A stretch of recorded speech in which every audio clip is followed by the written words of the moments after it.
Fala galera, beleza? Hoje a gente vai fazer uma viagem no tempo, direto para a década de 80, uma era dourada para o rock nacional. E para entender essa explosão, a gente precisa falar das rádios que foram o verdadeiro motor dessa revolução. Elas não só tocavam música, elas criavam cenas, lançavam artistas e moldavam o comportamento de uma geração inteira. N2, aumenta o volume e vem comigo nessa jornada pelas 4 gigantes do rock no rádio brasileiro dos anos 80.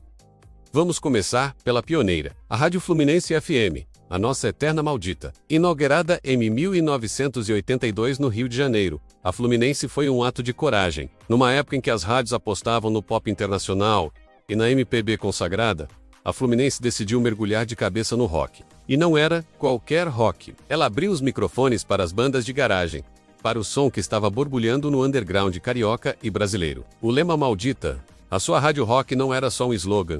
Era uma declaração de independência. Foi na frequência 949 que o Brasil ouviu pela primeira vez, de forma massiva, bandas como Legião Urbana, Paralamas do Sucesso, Titãs, Ira, Plebe Rude. A lista é infinita. Os locutores, como o lendário Maurício Valadares, não eram apenas vozes, eram curadores. Eles viajavam, garimpavam fitas demo e apresentavam novidades que mais ninguém tocava. A Fluminense não seguia tendências, ela criava tendências. Ela provou que existia um público enorme e faminto por um som mais cru, mais contestador e com a cara do Brasil daquela época. Sem a Maldita, a história do rock nacional, com certeza, seria muito diferente. Ela foi a faísca que iniciou o incêndio. Saindo do Rio e pousando em São Paulo, em 1985, nasce outra potência, a 89 FM, a Rádio Rock.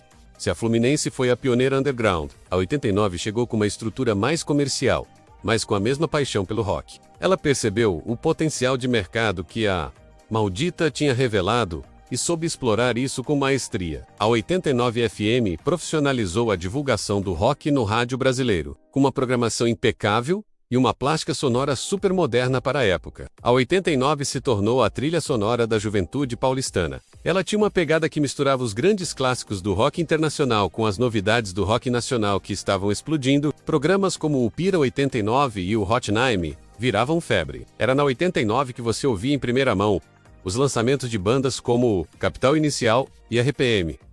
Ela tinha um som mais polido que a Fluminense, mas igualmente potente. A 89 FM ajudou a consolidar o rock como um gênero de massa, levando as bandas dos porões para os estádios. Ela mostrou que o rock podia ser, sim, um grande sucesso comercial sem perder a atitude. Voltando para o Rio de Janeiro, a gente encontra um caso curioso e fascinante. A Rádio Cidade FM. Muita gente hoje associa a cidade ao pop, mas nos anos 80, ela teve um papel fundamental para o rock. A cidade não era uma rádio exclusivamente de rock como a Fluminense ou a 89, mas ela tinha um faro incrível para o sucesso. Quando o rock nacional começou a explodir, a cidade abraçou o movimento com tudo. Com o slogan A Rádio Rock do Rio, ela entrou na briga e, com seu enorme alcance e apelo popular, ajudou a transformar bandas de rock em verdadeiros astros da música pop. Foi na Rádio Cidade que músicas como Olhar 43 do RPM e Exagerado do Cazuza viraram hinos nacionais, tocando lado a lado com Michael Jackson e Madonna. A cidade tinha os locutores mais carismáticos, como o saudoso Eladio Sandoval, que conversavam com o público de igual para igual. Ela pegou a atitude do rock e a embalou numa roupagem mais acessível, mais solar, com a cara do Rio de Janeiro. A cidade provou que o rock podia e devia ser para todos. E agora, vamos descer para o sul do país, para Porto Alegre, e falar de um fenômeno local, com impacto nacional, a Ipanema FM.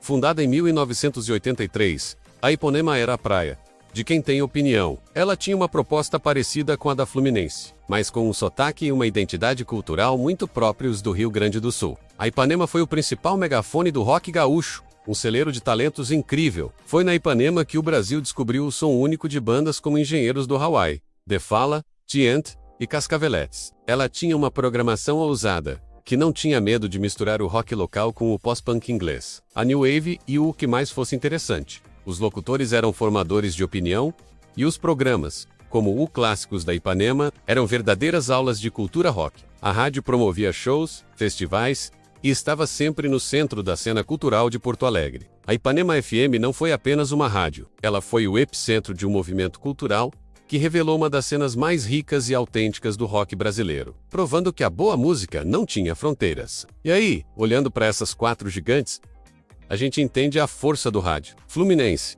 a pioneira que abriu a porteira. 89, a potência que profissionalizou o mercado. Cidade, a popular que levou o rock para as massas. E Ipanema, o reduto cultural que deu voz a uma cena regional fortíssima. Cada uma com sua identidade, cada uma com sua história, mas todas unidas pela paixão ao rock and roll. Elas não apenas tocaram música, elas construíram a trilha sonora de uma geração e deixaram um legado que ecoa até hoje. Se você viveu essa época, com certeza tem uma história com alguma dessas rádios. E se você não viveu, vale a pena procurar as gravações, as histórias e entender como a música pode, literalmente, mandar um país. E aí? Curtiu essa viagem? Qual dessas rádios marcou a sua vida? Deixa aqui nos comentários. Vamos trocar essa ideia. Se gostou do vídeo, não esquece de deixar aquele like, se inscrever no canal e ativar o sininho para não perder os próximos. Valeu, galera! Ei, a próxima!